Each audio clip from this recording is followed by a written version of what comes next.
မင်္ဂလာပါတော်ကဲဖုတ်ဘောမြန်မာကနေကြိုဆိုလိုက်ပါတယ်ဒီနေ့မှာတော့မြန်မာအသင်းမှာမမောင်လင်းတယောက်ပြန်လည်ပါဝင်ခွင့်ရရှိမလားဆိုတဲ့သတင်းအပြင်နောက်ဆုံးရရှိထားတဲ့မြန်မာဘောလုံးသတင်းတွေအကြောင်းကိုစူးစီးတင်ဆက်ပေးကြပါမယ်ပထမဆုံးတင်ဆက်ပေးလိုတဲ့သတင်းကတော့9နှစ်တာတန်ရောစိတ်ကိုအဆုံးသတ်ခဲ့တဲ့လန်ဖန်ဝါရီယာအသင်းနဲ့မမောင်လင်းတို့ရဲ့အကြောင်းပဲဖြစ်ပါတယ်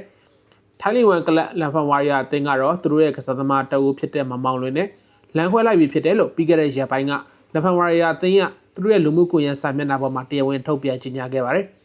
လက်ရှိချိန်မှာမြန်မာဘောလုံးလောကရဲ့အကောင်းဆုံးကစားသမားတအုပ်ဖြစ်ရပ်တည်နေဆဲဖြစ်တဲ့မမောင်လွင်ရ2021ဘောလုံးရာသီတုန်းကမြန်မာ National League ကလပ်ရန်ကုန် United အသင်းကနေထိုင်းလီကလပ်လန်ဖန်ဝါရီယာအသင်းကိုမြန်မာ Special Agency ရဲ့အခြေဆက်နဲ့ပြောင်းရွှေ့သွားခဲ့တာလည်းဖြစ်ပါတယ်။အဲဒီချိန်တုန်းကလန်ဖန်ဝါရီယာအသင်းဟာထိုင်းလီဒူပြိုင်ပွဲတွေကိုဝင်ရောက်ရှင်ပြိုင်ကစားတဲ့အချိန်ဖြစ်ပြီးမမောင်လွင်ရောက်ရှိသွားတဲ့အချိန်မှာတော့ထိုင်းလီဒူမှာချန်ပီယံဆုဖလားကိုရရှိခဲ့တဲ့အတွက်ထိုင်းလီ1ကိုတက်တက်ခွင့်ရရှိခဲ့ပါတယ်။အဲဒီနောက်ပိုင်းမှာတော့မမောင်လွင်ကလန်ဖန်ဝါရီယာအသင်းအတွက်အရေးပါတဲ့ကစားသမားတအုပ်ဖြစ်လာခဲ့ပြီးတော့ပြီးခဲ့တဲ့2025-2026ထိုင်းလီရာသီထိလန်ဖန်ဝါရီယာအသင်းအတွက်ပြိုင်ပွဲပေါင်းဆောင်138ပွဲရှင်ပြိုင်ကစားထားပြီးတော့သွင်းကို14ကိုဂိုးဖန်တီမှု18ကြိမ်ပြုလုပ်ထားတဲ့အပြင်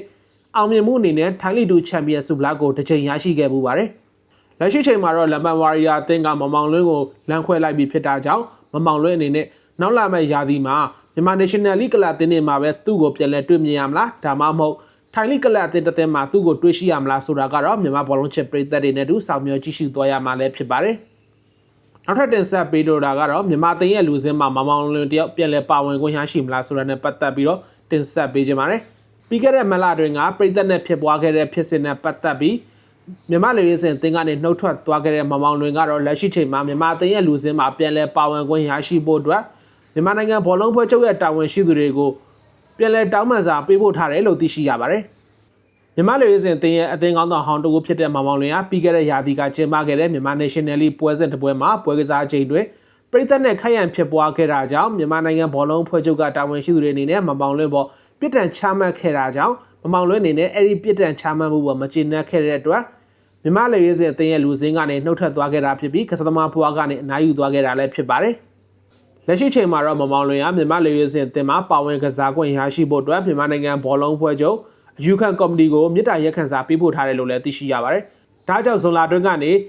စတင်မာလာထွေနိုင်ငံတကာပြိုင်ပွဲတွေကိုရှင်ပြိုင်ကစားဖို့ရှိနေတဲ့မြန်မာလူရေးစင်အသင်းရဲ့လူစင်းမှာမမောင်လွင်ကိုပြန်လည်တွေ့မြင်ရမလားဆိုတာကတော့စောင့်ကြည့်သွားရမှာဖြစ်ပါတယ်။အခုတင်ဆက်ပေးခဲ့တာကတော့မြန်မာလူရေးစင်အသင်းရဲ့လူစင်းမှာမမောင်လွင်တယောက်ပြန်လည်ပါဝင်လာမလားဆိုတာနဲ့ပတ်သက်ပြီးတော့တင်ဆက်ပေးလိုက်တာဖြစ်ပါတယ်။ကြည့်ရှုအားပေးတဲ့အတွက်အားလုံးကိုကျေးဇူးတင်ပါတယ်။